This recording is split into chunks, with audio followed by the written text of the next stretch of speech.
Cara cepat mendapatkan Lailatul Qadar sederhana, gampang caranya. Sama dengan malam Al-Qadar.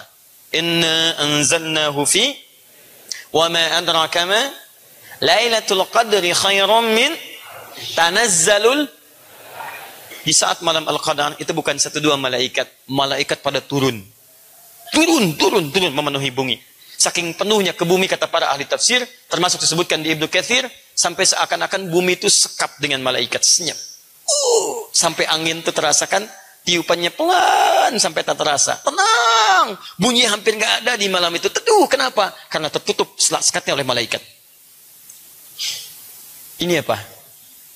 Gelas ya. Kalau gelas ini saya isi kelereng 3 misalnya, terus saya goyang-goyang, kedengaran bunyinya?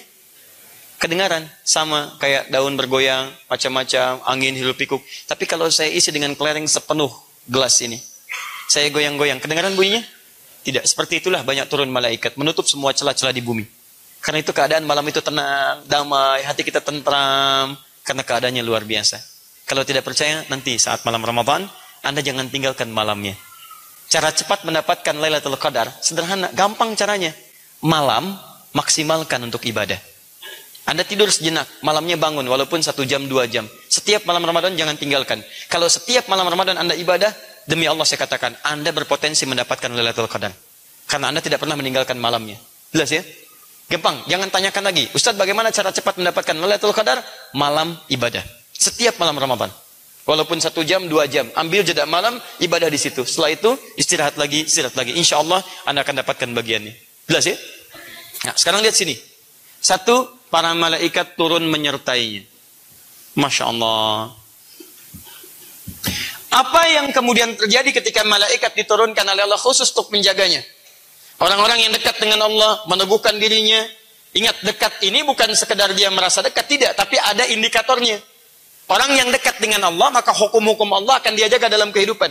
Karena dia dekat, dia malu sama Allah. Ya maaf, Anda dekat dengan teman Anda. Bukankah di hadapan teman Anda akan bersikap baik? Kelihatan teman Anda akan baik. Kedengaran teman Anda tidak akan membicarakan yang buruk di hadapannya. Maka orang yang dekat dengan Allah, dia akan merasa Allah menyertainya. Allah melihat dia. Allah mendengar kata-katanya. Maka mustahil ada orang dekat dengan Allah, dia bisa bicara yang tidak baik. Karena malu kalau kedengaran oleh Allah. Anda kemana aja, kapan Allah tidak mendengar Anda? Anda kemana aja, kapan Allah tidak melihat Anda? Maka orang yang dekat dengan Allah, maka hukum Allah akan dia jaga dalam kehidupannya. Malaikat turun menjaganya, Allah. Kan baik-baik? Takhafu. Dia tidak akan pernah merasa khawatir. Masya Allah. Gak takut dia. Kalau dekat dengan Allah. Anda dekat dengan pimpinan, Anda tenang di pekerjaan. Dekat dengan pihak keamanan, Anda tenang dalam kehidupan. Dekat dengan sikulan-sikulan, merasa terjamin. Orang dekat dengan Allah, apa yang mau ditakutin? Setan aja takut sama Allah. Anda bisa bayangkan. Wala tahzanu, tidak sedih. Lawan tidak sedih adalah bahagia. Baik, lihat. Wa abshiru bil jannati allati kuntum tu'adun. Dijanjikan surga. Dijanjikan surga. Dijanjikan surga. Saya tuliskan bahasanya ke sini. Lihat. Allah takhafu. Allah takhafu. Takhafu. Takhafu. Perhatikan baik-baik ya. Ini agak dalam, fokus. Allah takhafu. Khafu. Asal katanya dari khauf. Khaufun. Wala tahzanu. Asal katanya dari huznun. Hazina. Huznun. Tayyib. Wa abshiru bil jannati allati kuntum tu'adun. Jannah. Surga. Lihat sini. Orang dekat dengan Allah, dia istiqamah, diturunkan malaikat, menjaga dirinya, diturunkan 3 kelebihan ini. Ketika malaikat turun, ada 3 jaminan. Dia tidak khawatir, fala khaufun, alla takhafu. Dia tidak sedih, dia bahagia. Sedih artinya gembira, bahagia. Wala tahzanu, dari kata hazan. Lihat, wa abshiru bil jannati allati kuntum tu'adun. Jannah. Diberikan kabar gembira surga, masih umum. Sekarang perhatikan. Fokus baik-baik, lihat sini. Buka Quran surah kedua ayat 38. Sekarang kita akan kaitkan 3 hal ini dengan Al-Quran. Ingat. Sekarang simpan dulu sebentar, simpan. Lihat saya dulu sini. Lihat saya. Ini belum ada hubungan dengan Al-Quran. Ini masih hukum umum. Jelas ya? Orang dekat dengan Allah saja melalui perangkat yang umum diberikan 3 hal ini. Sekarang kita akan sandingkan dengan Al-Quran. Perhatikan baik-baik, saya agak sedikit memudahkan.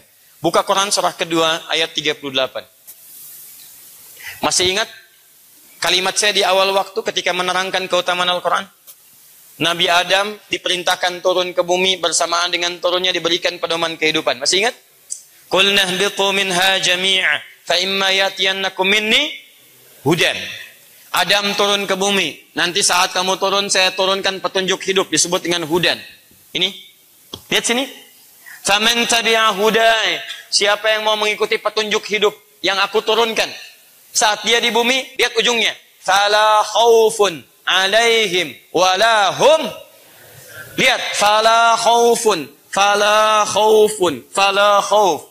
Asal kata alla takhafu dari kata khauf. Fala khaufun. Ini jaminannya alla takhafu. Yang ini fala khaufun. Perhatikan. Kalau alla takhafu, kamu nggak usah khawatir. Tapi kalau fala khaufun, nggak ada kekhawatiran sama sekali. Yang ini nggak khawatir karena malaikat turun. Tapi kalau yang ini, kekhawatiran dihilangkan dari dalam dirinya oleh Allah Subhanahu Wa Taala. Nggak ada khawatir sama sekali. Jadi yang ini lebih tinggi dibandingkan dengan yang ini. Lebih tinggi. Kapan yang ini didapatkan? Ketika dia dekat dengan Allah lewat hudan. Faman tabi'a hudai. Orang yang dekat dengan hidayah Allah Subhanahu Wa Taala, mengikuti petunjuk kehidupan, maka fala khaufun alaihim, bagi diri mereka, walahum yahzanun, dan dijaga langsung oleh Allah untuk tidak pernah mendapati kesedihan dalam kehidupannya. Ada musibah, tenang. Ada kebahagiaan, nggak berlebihan. Tenang hidupnya. Luar biasa. Ini. Yang ini, alla takhafu wala tahzanu. Dijamin tidak akan bersedih. Tapi jaminan ini melekat ketika malaikat menyertai. Yang ini tidak. Anda lakukan pedoman dalam kehidupan, ikuti petunjuk Allah, maka la khaufun, kekhawatiran disingkap dari hidup Anda, walahum yahzanun, kesedihan ditepikan dalam kehidupan Anda. Paham? Adam turun, datang membawa hudan. Adam meninggal, Nabi lain dipilih, datang membawa hudan. Singkatnya, umat terakhir Nabi Muhammad dipilih sallallahu alaihi wasallam, datang membawa hudan. Apa hudannya? Quran surah kedua ayat 185.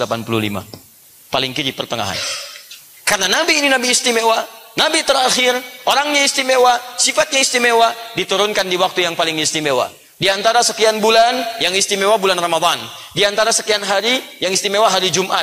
Di antara sekian malam, malam Jumat yang paling istimewa. Maka petunjuk terakhir ini turunnya di malam istimewa, di hari yang istimewa, dan di bulan yang istimewa. Bulan Ramadan, di hari Jumat. Syahr Ramadan alladhi unzila fihil Qur'an. Di bulan Ramadan diturunkan Al-Quran. Apa fungsi Al-Quran? Teruskan ayatnya. Hudan. Hudan linnas. Hudan linnas. Hudan linnas. Hudan. Maka korelasi ayat ini dengan bacaan kita, kalau Anda mau menghafal Quran, mengikuti pedoman di Quran, bukan sekedar hafal biasa. Ingat tadi pembahasan kita dimulai. Anda hafal Quran dengan niat menjadikan Quran sebagai pedoman kehidupan. Untuk zikir mendekat kepada Allah. Dekat dengan Allah. Orang dekat biasa saja, dia berpeluang mendapatkan ini. Dekat biasa. Apalagi ketika dia mendekat lewat hudan dari Allah Subhanahu Wa Taala. Di niat menghafal Qurannya untuk dekat dengan Allah Subhanahu Wa Taala. Niat menghafal Qurannya untuk menjadikan Quran sebagai pedoman dalam kehidupan. Maka ketika itu datang dan hadir dalam diri Anda, jaminan langsung turun. Anda mendapatkan kedua-duanya. Yang ini plus yang ini. Yang ini Anda dapatkan, fala khaufun alaihim wala hum yahzanun. Kapan? Ketika Anda jadikan Quran sebagai pedoman. Yang ini Anda dapatkan ketika Anda istiqomah dalam menghafalkannya. Di begitu Anda mulai menghafal Quran dengan cara yang benar, maka Allah turunkan malaikat untuk menjaga Anda dalam kehidupan. Makanya ketika Anda sudah bacaan Qurannya baik, baru bacaan Quran bagus, maka Nabi mengatakan, ma'asyafaratil kiramil bararah. Bukan malaikat biasa. Maka Allah dampingi kehidupan penghafal Quran, pembaca Quran yang baik ini dengan menurunkan malaikat yang mulia yang menjaga kehidupannya. Jadi kalau Anda baru berusaha membaca, baru belajar, itu pahalanya 2 kali lipat dari yang lancar. Falahu ajran. Tapi kalau sudah bagus, sudah lancar, kata Nabi, dia mendapatkan pahala dan ma'asyafaratil kiramil bararah. Diiringi setiap kehidupannya dengan malaikat terbaik yang mulia yang menjaga kehadiran dirinya. Makanya mohon maaf, kalau ada ahli Quran yang baik, yang bagus itu bisa dilihat dari akhlaknya. Kalau ahli Quran mencela, itu bukan penghafal Quran yang baik. Walaupun dia paham hukumnya, tidak. Ahli Quran itu akan kelihatan kata-katanya sopan, tutur katanya, perilakunya, macam-macamnya. Itu ahli Quran yang benar. Dan itu akan luar biasa dalam kehidupan. Makanya saya katakan pada Anda sekeluarga jadi ahli Quran, mulia hidup Anda. Sudah. Malaikat aja turun. Malaikatnya turun jaga Anda. Saking mulianya Anda dijaga oleh Allah supaya tidak berbuat yang tidak mulia. Makanya aneh kalau ada ahli Quran, perilakunya tidak mulia. Aneh. Aneh. Hati-hati ya.